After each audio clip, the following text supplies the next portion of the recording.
enfoca la plaza, todo así. Enrique, tú enfocado a todos los compañeros. ¿Sí? ¿Cómo están? Yo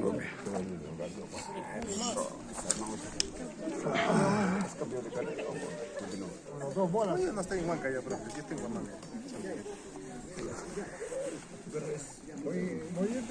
¿Cómo? Permítame. Disculpa. Ya yo me fui a hace tiempo.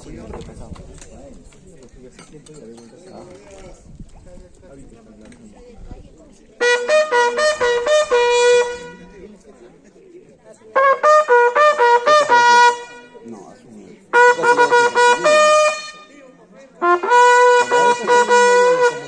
También trabajando a la par con un movimiento. Son inolvidables, mami, los tiempos que han pasado. Te va a pasar, te va a pasar.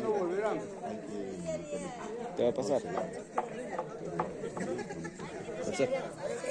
Mi hermano quiere hablar contigo. Sí, papi. Si no suban los torres, al torre.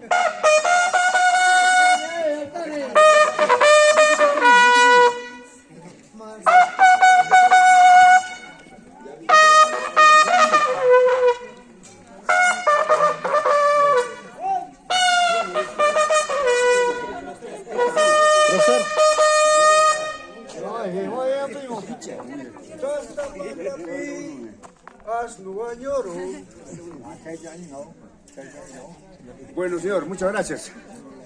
Ya me voy. Nos despedimos. Dios mediante.